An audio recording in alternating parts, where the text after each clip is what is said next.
On my graduation day, I saw on Instagram that my family surprised my sister with a trip to Italy. My mom commented, "She's the only one who makes us proud." So I just smiled, logged into the bank account, and clicked withdraw. The auditorium smelled like roses and printed programs. I straightened my cap for the 100th time, waiting in the staging area with 200 other graduates. Outside, families were claiming seats, snapping photos, inflating balloons. My phone buzzed in my pocket, probably one of my roommates wishing me luck. I pulled it out. Instagram notification. My younger sister Avery had posted something. The photo loaded slowly, revealing Avery standing in front of a fountain I immediately recognized as the Trevi in Rome. She wore oversized sunglasses and that smile she'd perfected since high school, the one that said everything came easy to her. The caption read, "Surprise graduation trip. Best parents ever." My thumb hovered over the screen. She'd graduated from community college 2 weeks ago with an associate's degree. I was about to walk across the stage with a Bachelor of Science in Computer Engineering from one of the top programs in the country, summa cum laude, with a job offer already signed at a major tech firm in Austin. I scrolled to the comments. The first one gutted me. My mother had written, "She's the only one who makes us proud. Our beautiful girl deserves the world." 43 likes already. Aunt Ruth had commented with heart emojis. Family friends I'd known my whole life had added their congratulations. "Graduates, please line up alphabetically," a coordinator called out. I found my place in line mechanically. The girl ahead of me was crying happy tears, fixing her makeup. Behind me, someone's parents had snuck backstage for one more hug. Around me was joy, anticipation, the culmination of 4 years of relentless work. And I was reading that comment over and over again. She's the only one who makes us proud. My phone stayed in my hand through the entire ceremony. I walked when my row stood. I climbed the stage steps when my name was called, Laura Whitmore, graduating summa cum laude, recipient of the Goldstein Excellence Award for Outstanding Achievement in Computer Engineering.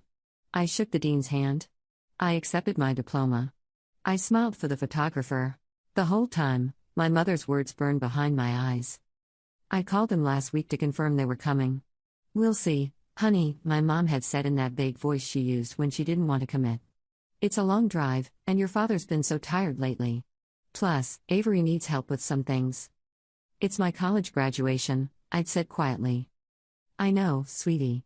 We're very proud. We'll try our best." They hadn't tried anything. They'd bought plane tickets to Italy instead. After the ceremony ended, I stood in the crowd of celebrating families and watched everyone else get swept into hugs. My roommate Jessica found her parents and burst into tears. Professor Kim was congratulating students, taking pictures. Someone had brought an entire sheet cake. I opened Instagram again and looked at the post.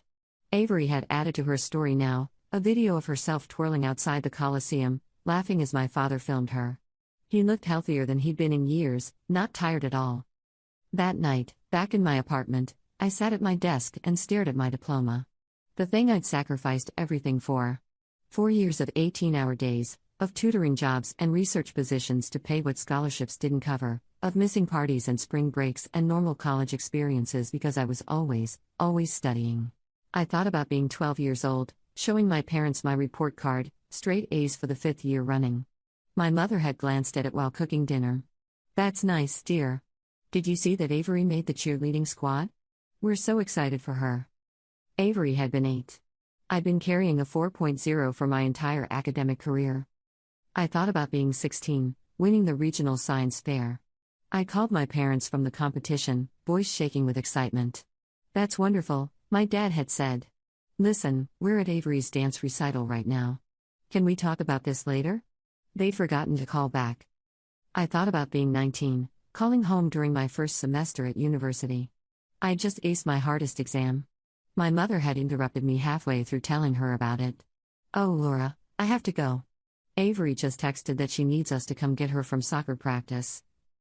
Every achievement, every award, every accomplishment, met with distraction at best, dismissal at worst.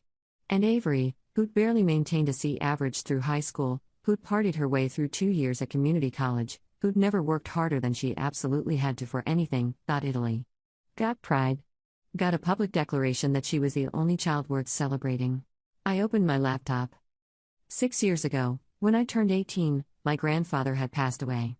He'd left his 3 grandchildren equal inheritances, $50,000 each for me, Avery, and our cousin Trevor. But Avery and I were minors in terms of accessing the money, so it had been placed in trust accounts our parents managed. When I turned 18, my parents had convinced me to keep my money in the account. "It's safer this way," my dad had said. "You're so busy with school, you don't need the distraction of managing finances. We'll keep it invested for you until you graduate." I'd been naive enough to believe them. Trusting enough to hand over the account passwords when they'd said it was for security purposes. Focused enough on my studies that I hadn't thought much about the money sitting there. Until now. I logged into the bank's website. The account was under my name, they'd never changed that, at least. I'd checked it occasionally over the years, watching the balance grow with interest. It had reached $63,247.18. My hand trembled as I clicked through the menus. Savings account. Withdrawal. Amount. All of it. The bank would need verification for a transfer this large. I set it up to move into my personal checking account, the one I'd opened freshman year for my paychecks from the campus library. The one my parents didn't know existed. The transaction went through. Processing time, 3 business days. I sat back in my chair and stared at the confirmation screen. Something cold and certain had settled in my chest where the hurt had been burning. Sunday afternoon, my phone rang. Mom. I let it go to voicemail. She called again. Then my father called. Then, hilariously, Avery called. I turned my phone off and went to the gym. When I turned it back on 2 hours later, I had 17 missed calls and a series of increasingly frantic texts. Mom, Laura, call me immediately. There's been some kind of banking error. Mom, this is serious. Someone has accessed your account. Dad, Laura, pick up your phone. We need to talk about your account. Avery, WTF, did you do something to your bank account? Mom is freaking out. And then, finally, the real message. From my mother. How could you do this? That money was for your future. We were keeping it safe for you.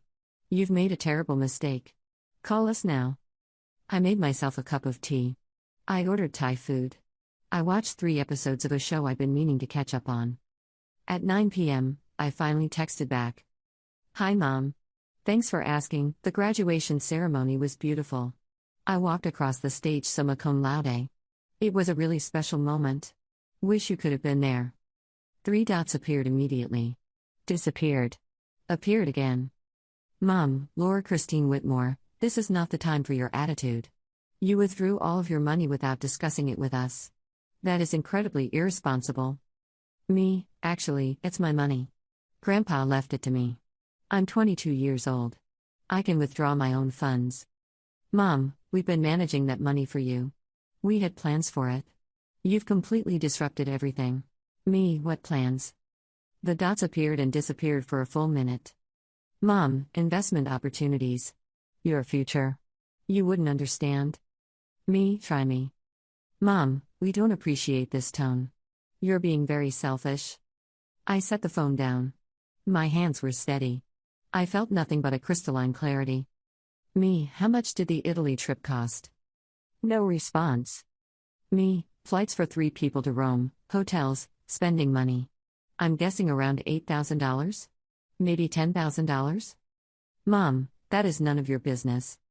Me, did you use my money for it? Mom, we've used all of our resources to raise you girls.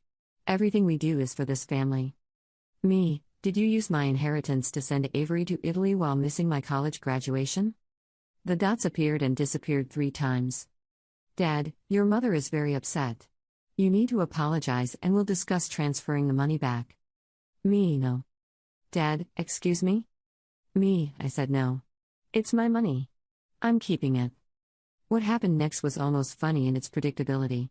My phone exploded. They'd used my inheritance before, that much became clear from the increasingly desperate messages. Not just for Italy. For Avery's car, which they'd bought her last year. For the addition they'd put on the house. For home repairs, vacations, Avery's shopping habits.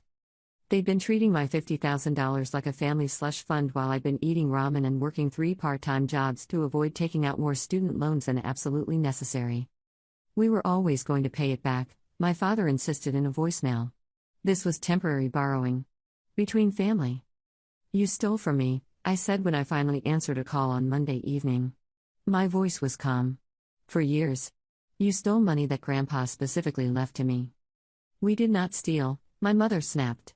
We're your parents. We managed your funds. There's a difference. You bought Avery a $23,000 car with my inheritance while I was driving a 15-year-old Honda that broke down twice a month. Avery needed reliable transportation for school. I needed reliable transportation for school. I needed a lot of things. But I worked for them because I thought my inheritance was sitting safely in an account, growing, waiting for when I actually needed it. You're being incredibly ungrateful, my mother said. Her voice had gone cold. After everything we've done for you. Like what? Like missing every important moment of my life? Like forgetting my birthday 3 years running? Like taking my little sister to Europe during my college graduation and posting on Instagram that she's the only child who makes you proud? Silence. You saw that? My mother finally said. Everyone saw it, Mom. You posted it publicly. I was just. Avery had been feeling down about her grades. I was trying to encourage her. By erasing me? You've always been so independent, she said, and I could hear the rationalization forming in real time. You never needed us the way Avery does. You just do your own thing, get your perfect grades, handle everything yourself. Avery needs more support. And there it was. The truth they'd probably never consciously acknowledged but had acted on my entire life. I'd been too easy. Too self-sufficient. I hadn't demanded their attention, so I hadn't gotten it. I kept achieving, thinking eventually they'd notice, they'd care, they'd be proud. Avery had struggled and pouted and needed, and she'd gotten everything. I needed you too, I said quietly. I just didn't fall apart when you weren't there. I hung up. Over the next week, they tried everything. Anger, you're destroying this family over money. Guilt, your grandfather would be so disappointed in you. Manipulation, Avery is devastated. She looked up to you and now you've shown her how selfish you really are. That last one almost made me laugh. Avery hadn't looked up to me since she was 6 years old and realized our parents would give her anything she wanted while I had to earn every scrap of approval I got, and even then, it was never enough. I blocked their numbers. I blocked Avery's number. I blocked extended family members who started reaching out on my mother's behalf. I kept them unblocked on social media, though. Not out of hope for reconciliation, but because I needed to see the truth of who they were. Dr. Brennan would later tell me this was a form of self-protection, keeping one eye on people who'd hurt me, staying aware of their lives from a safe distance. The silence that followed was strange at first. I'd spent 22 years conditioned to feel anxious about their approval, to check my phone hoping for acknowledgement that never came. Now my phone stayed quiet, and instead of relief, I felt annoyed. My new coworker Tasha noticed me staring at my blank screen during lunch one day, 3rd week on the job. Family stuff? She asked, settling into the chair across from me with her salad. I barely knew her. But something about her directness made me honest. How did you know? You've got that look. Like you're waiting for a bomb to drop. She speared a cherry tomato. Let me guess, they weren't happy about something you did for yourself? The whole story came out. Not the inheritance part, not yet, but the graduation, the Italy trip, the Instagram comment. Tasha listened without interrupting, her expression shifting from sympathy to outright anger. That's absolutely vile, she said when I finished. My parents pulled similar garbage. Took me 3 years of therapy to realize I wasn't the problem. You're in therapy? Best decision I ever made. My company insurance covers it, same plan you're on, actually. She pulled out her phone and texted me her therapist's contact information. Dr. Sarah Brennan. She specializes in family systems and childhood emotional neglect. Changed my whole perspective. I stared at the contact information for 2 days before I called. The first available appointment was 3 weeks out. I took it. Dr. Brennan's office was nothing like I'd expected, no leather couch, no notepad. Just 2 comfortable chairs, soft lighting, and a woman in her 50s with kind eyes and an extremely direct communication style. Tell me why you're here, she said in our first session. I told her everything. She didn't react with shock or sympathy. She just listened, occasionally asking clarifying questions. When I finished, she sat back. Do you know what parentification is? I shook my head. It's when a child is put in the role of meeting their parents' emotional needs instead of the reverse. You learned very young that your needs didn't matter, that your job was to be easy, to not make waves, to handle everything yourself. That's a survival strategy, not a character trait. Something shifted in my chest. I always thought I was just independent. Independence that's chosen is healthy. Independence that's forced on a child because the adults won't step up is neglect. She leaned forward. Your parents taught you that love was conditional on being perfect and undemanding. Then they gave all their attention to your sister who was neither of those things. That's not a reflection of your worth. That's a reflection of their limitations as parents. I cried through most of that first session. And the second. By the third, I was starting to feel something I'd never experienced before, righteous anger on behalf of my younger self. The 12-year-old with straight A's who'd been ignored.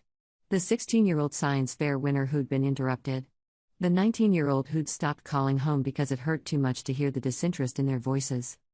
What do I do with this anger? I asked Dr. Brennan. You let yourself feel it. Anger is information. It tells you a boundary was crossed. For you, about 1,000 boundaries were crossed, and you never let yourself acknowledge it. Between therapy sessions, I threw myself into work. My project lead, Marcus, was everything a mentor should be, challenging but supportive, demanding but fair. He noticed when I contributed good ideas. He remembered details I'd mentioned in previous meetings. One afternoon, 6 weeks into the job, he stopped by my desk. That optimization you suggested for the database query? We implemented it. Cut processing time by 40%. I mentioned your contribution in the stakeholders meeting. I froze. You gave me credit? He looked puzzled. Of course. It was your idea. Such a small thing. Such a normal professional interaction. But I had to excuse myself to the bathroom because tears were burning in my eyes. I texted Tasha, is it weird that I almost cried because my boss gave me credit for my work? She responded immediately, not weird. Trauma response. You're not used to being seen. It gets easier. She was right. Slowly, over weeks and months, it did get easier. I started making friends beyond Tasha. Our team would go out for drinks on Fridays, and people actually wanted to hear about my weekend. They remembered things I'd told them. When I mentioned loving mystery novels, my coworker Jake brought me a book recommendation the next week. When I was stressed about my first major presentation, the whole team sent me encouraging messages. This was what normal felt like. People who showed up. People who cared without keeping score. 3 months in, my apartment lease was up. I'd been planning to renew, but Tasha mentioned her building had a vacancy. It's a great location, and there's this whole community vibe. We do monthly potlucks, and there's a rooftop garden. Plus, I'm on the 3rd floor, so you'd have a friend in the building. I toured it the next day. The apartment was smaller than my current place but brighter, with huge windows and a balcony overlooking downtown. The building had a gym, a co-working space, and Tasha was right about the community feel. People actually said hello in the hallways. I signed the lease that afternoon. Moving day, Tasha showed up with 3 other people from work. We're your moving crew, she announced. Nobody moves alone. I'd moved into my college apartment alone. Moved between dorms alone. I'd gotten used to handling everything solo because asking for help meant risking rejection. I don't have much stuff, I warned them. Perfect. We'll be done in 2 hours and then we're ordering pizza. Jake was already grabbing boxes. They were right. By evening, I was unpacked, eating pizza on my new balcony with 5 coworkers who were rapidly becoming real friends. The sun set over Austin, painting the sky orange and pink, and someone made a joke that had everyone laughing. This was my life now. This was what I'd chosen when I'd clicked that withdraw button. My Aunt Ruth called from a number I didn't recognize. Against my better judgment, I answered. Laura, sweetheart, your mother is beside herself. Can't you just return some of the money? Meet them halfway? Did she tell you what she spent it on? Well, she mentioned some family expenses. She bought Avery a car. She took Avery to Italy. She skipped my graduation to do it. And then she posted on social media that Avery is the only child who makes her proud. Aunt Ruth went quiet. Did she tell you that part? I asked. No, Ruth said slowly. She didn't. I graduated on a Saturday. By Wednesday, I'd moved out of my college apartment. By Friday, I was in Austin, settling into a corporate apartment my new job had arranged until I found permanent housing. By the following Monday, I was starting my career as a software engineer at a company that had fought to recruit me. My starting salary was $94,000. With a signing bonus and stock options, my first year compensation would be around $115,000. I was 22 years old. I had my inheritance secured in my personal accounts. I had no student debt beyond what my scholarships hadn't covered, about $18,000 total, which I could now pay off within the year. I had a career path that excited me. And I had a family who'd finally noticed I existed, now that they couldn't use me anymore. The emails started in week 2. My father, trying a different approach: "We may have made some mistakes, but we love you. Family is supposed to forgive." I thought about that a lot, actually. Forgiveness. The thing about forgiveness is that it requires acknowledgement. You can't forgive someone who won't admit they did anything wrong. And my parents weren't sorry they'd stolen from me, ignored me, or diminished me. They were sorry I'd taken my money back. They were sorry they were facing consequences. My mother sent a long email detailing all the sacrifices they'd made raising me. The piano lessons I'd taken for 3 years, that I'd paid for myself with babysitting money after the first month when they'd forgotten to pay the teacher. The family vacations, where I'd been left at Grandma's house 3 times out of 5 because Avery gets carsick with too many people in the vehicle. The food, shelter, and clothing, literal legal requirements for having children. She ended with, "We gave you everything. The least you can do is help us in return." I wrote back one sentence: "You gave Avery everything. You gave me a clear understanding of my worth to you. Thank you for the lesson." Avery tried next, from a new number. "Mom's crying all the time. Dad's stressed about money. You got what you wanted, you took your money. Can't you just talk to them? Did they tell you what they spent it on?" I texted back, "Family stuff. So what? That's what family does. They bought you a car with my inheritance." The dots appeared and disappeared several times. Avery, "I didn't know that." Me, "Now you do." Avery, "Well, they're our parents. They were going to help both of us eventually." Me, "When? After they spent it all on you?" Avery, "God, you're so bitter. This is why nobody likes you." I blocked the new number. Here's what nobody tells you about cutting off toxic family: how much lighter you feel. How much space opens up in your chest when you're not constantly bracing for the next dismissal, the next comparison, the next casual cruelty dressed up as honesty. I made friends at work. Real friends who asked about my day and remembered things I told them. I went to happy hours and didn't feel like I had to perform or prove anything. I was just myself. And that was enough. 3 months in, my boss pulled me aside after a meeting. "That solution you coded for the database issue? Brilliant. You're exactly the kind of innovative thinker we need here." I waited for the but. For the qualifier. For the pivot to someone else's accomplishment. It didn't come. She just smiled and walked away. I sat at my desk and stared at my screen for 5 minutes, processing the feeling of being genuinely praised. 4 months in, I got a letter. Actual physical mail, forwarded from my old college address. My mother's handwriting.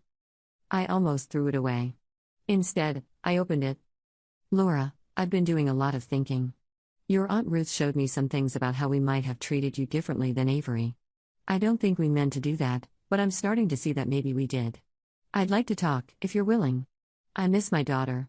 Love, Mom." I read it 3 times. Looking for the catch, the manipulation, the angle. Maybe there wasn't one. Maybe she genuinely was realizing something. But 4 months of therapy, another thing my job's excellent health insurance covered, had taught me something important: change requires action, not just words. And a vague "maybe we did that" wasn't accountability. It was testing the waters. I put the letter in a drawer and didn't respond. 6 months in, Avery posted on Instagram about starting at a state university, pursuing a business degree. The photos showed my parents helping her move into a dorm, beaming with pride, carrying boxes. No mention of how they were paying for it, now that their slush fund had disappeared. I felt a small, petty satisfaction, then let it go. Their financial problems weren't my entertainment. 8 months in, I bought a condo. Small, modern, with floor-to-ceiling windows and a view of downtown Austin. I furnished it slowly, carefully, with things I actually liked instead of hand-me-downs and college cast-offs. I hung my diploma on the wall. Right in the center of my living room, where I could see it every day. Summa cum laude. A year after graduation, I got promoted. My new salary was $107,000 base.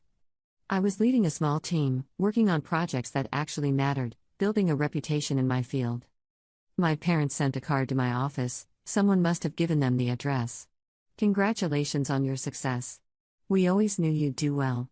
We're very proud of you. I recycled it. 15 months after I clicked withdraw, my phone rang from another unknown number. Against my better judgment, I answered. Laura? It's Aunt Ruth. Hi, Ruth. I'm not calling on your mother's behalf, she said quickly. I'm calling because I think you should know that your father had a health scare. He's okay, it was angina, not a heart attack. But it got me thinking about unresolved family issues. My chest tightened. Is he really okay? Yes. But Laura, I've watched your family dynamics for a long time. I never said anything because it wasn't my place. But after our conversation last year, I started really looking. And you were right. About all of it. I sat down on my couch. Ruth continued, I talked to your mother. Really talked to her. About specific incidents, things I'd witnessed. The time she missed your high school graduation for Avery's soccer tournament. The time she forgot your birthday but threw Avery a massive sweet 16. The way she changed the subject every time you accomplished something. Okay, I said carefully. She didn't take it well at first. Got very defensive. But I kept at it, and I brought your uncle into it, and we showed her patterns. Evidence. Your grandfather, my father, he saw it too, you know. Before he died. He told me once that he worried about you, that he saw how you were overlooked. It's why he made sure the inheritance was equal, even though your parents kept suggesting Avery needed more support. Something cracked in my chest. My grandfather had seen me. Had known. Your mother has been going to therapy, Ruth said. I insisted on it. And your father too. They're working on some things. I'm not telling you this because I think you owe them forgiveness or contact. I'm telling you because you deserve to know that people are finally acknowledging the truth. Thank you, I managed. You don't owe them anything, Ruth said firmly. But if you ever decide you want a relationship again, I think they might actually be capable of change now. Real change. Not just words. We talked for an hour. She filled me in on family news. Avery was struggling at university, which surprised no one. My parents had gotten a financial advisor and were apparently dealing with a debt they'd accumulated. Extended family drama I'd missed. It felt like talking to a friend, not an obligation. After I hung up, I pulled out my mother's letter from months ago. Read it again with new context. Maybe she had been starting to see it. Maybe therapy was helping. Maybe they were changing. But I was changing too. I'd built a life without them. A good life. A life where I was valued and respected and seen. The question wasn't whether they deserved my forgiveness. The question was whether I wanted them back in my world, even a reformed version of them. I didn't know the answer yet. And that was okay. Dr. Brennan and I worked on this question over several months. She had me do an exercise that felt silly at first but ended up being transformative. Write a letter to your parents, she said. Not to send. Just to process. Tell them everything you need them to hear. I spent 2 weeks on that letter. It ended up being 12 pages, single-spaced. Every hurt, every dismissal, every moment I'd swallowed my feelings to keep the peace. The birthday parties where Avery got a celebration and I got a card. The school events they'd missed. The way my mother would sigh with impatience when I tried to share good news. I wrote about being 7 years old and winning the school's spelling bee. How I'd run home bursting with pride, clutching my certificate. My mother had been on the phone with her sister, and she'd waved me away impatiently. When she'd finally hung up 20 minutes later, I tried again to tell her. That's nice, sweetie, she'd said, barely glancing at the certificate before turning back to her magazine. I wrote about being 14 and making the honor roll for the 8th consecutive semester. I'd put the certificate on the refrigerator myself because nobody else would. It had stayed there for 2 days before my mother took it down to make room for Avery's permission slip for a field trip. I wrote about every Christmas morning where Avery's pile of presents dwarfed mine. You're so much easier to shop for, my mother always said. You just like books. As if my reading habit was an inconvenience rather than something to encourage. Reading that letter back to myself in Dr. Brennan's office, I finally understood something crucial. My parents hadn't just been neglectful. They'd been actively harmful. They taught me that my value was in being invisible, in not needing anything, in making myself smaller so Avery could shine brighter. What do you want to do with this? Dr. Brennan asked. I don't know. Part of me wants to send it. Part of me thinks there's no point. What would sending it accomplish? I thought about that. It would make me feel heard, maybe. But only if they actually listened. And I'm not sure they're capable of that. So perhaps the question is, do you need them to hear it, or do you need to say it? I'd already said it. Written it. Processed it. The letter had done its job.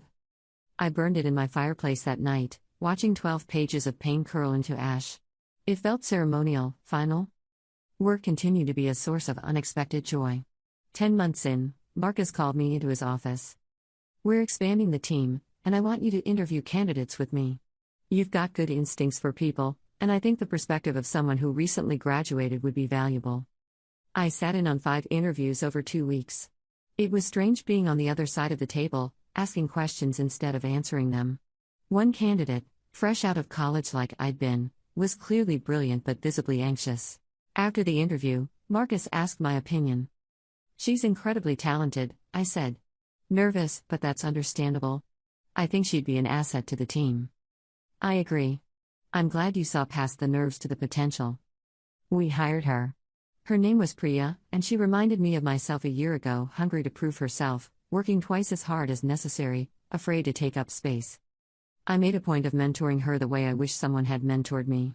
When she apologized for asking questions, I told her questions were how we learned. When she stayed late every night, I reminded her that sustainable work habits beat burnout every time. When she had a good idea but hesitated to share it, I made space for her voice in meetings. Why are you being so nice to me? She asked one day over coffee.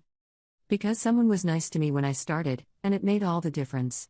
And because I see you working yourself to death trying to prove you deserve to be here. You already deserve to be here.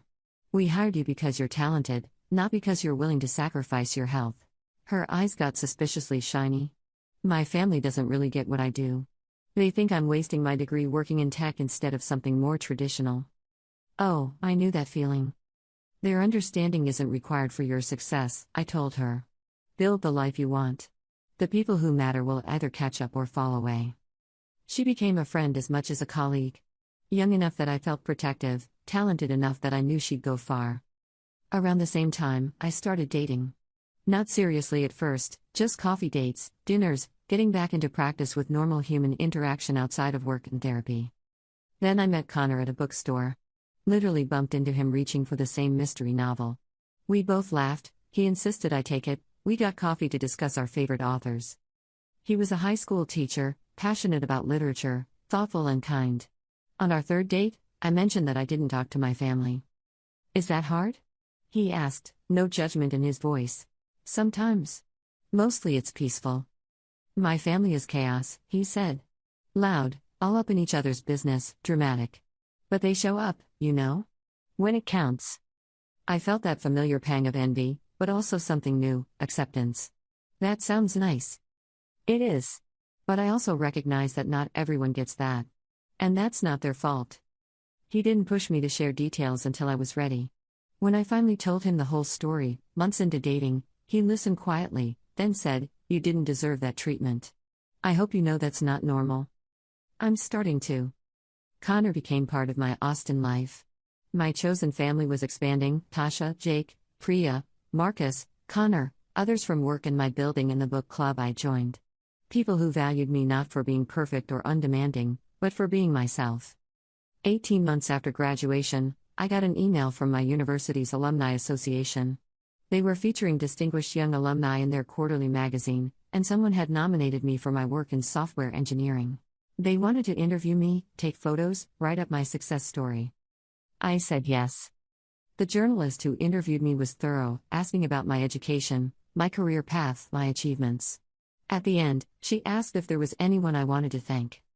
I thought about saying my parents, the way you're supposed to. The socially acceptable answer. Instead, I said, my professors who saw my potential.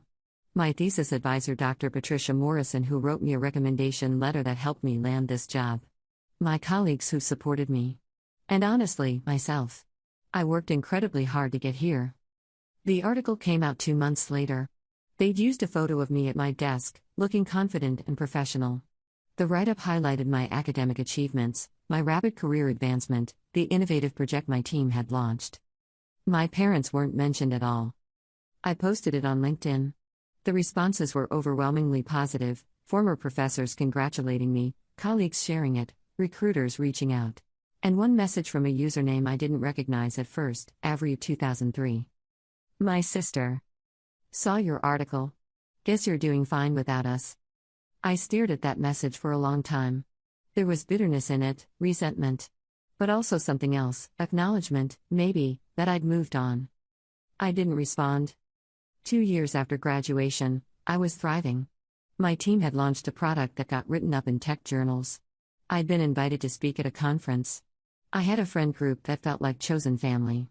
I was dating someone who thought my intelligence was attractive instead of intimidating. My condo had become a home. My career had become a calling. My life had become mine. On the second anniversary of my graduation, I posted a photo on Instagram. Me in front of my building, holding my diploma, professional and polished in my work clothes. Caption: 2 years ago today, I walked across a stage summa cum laude and nobody from my family was there to see it. Today, I'm a senior software engineer leading a team of 12, I own my home, and I'm building exactly the life I want. Turns out I was the only person I needed to make me proud. I didn't tag anyone. Didn't make it pointed. Just stated facts. Within an hour, it had more likes than any post I'd ever made. Comments from colleagues, friends, former professors. People celebrating me. And one comment from Aunt Ruth: your grandfather would be so proud of the woman you've become. I know I am. My mother didn't comment. Neither did Avery. But 3 days later, another letter arrived. This one was longer. Much longer. Page after page of my mother's handwriting, and it was different from the first letter. Specific. Detailed. She enlisted moments. Times she'd dismissed me. Achievements she'd barely acknowledged. Comparisons she'd made. The inheritance money she'd spent. The Italy trip during my graduation. The Instagram comment. She didn't excuse any of it. Didn't justify. Just acknowledged, apologized, and took responsibility. I was a bad mother to you, she wrote. I can list reasons: my own childhood, my insecurities, the way Avery's struggles activated my protective instincts while your competence made me complacent. But reasons aren't excuses. I failed you. I see that now. I'm so deeply sorry. She ended with, I don't expect forgiveness. I don't expect a relationship. I just needed you to know that I finally see what I did. You deserved better. You deserved everything. And you gave yourself what I should have given you: recognition, pride, support. I'm sorry I made you do it alone. But I'm grateful you were strong enough to survive my failures. I hope your life is everything you've worked for. Love, Mom. I cried reading it. Not because it fixed anything, it didn't.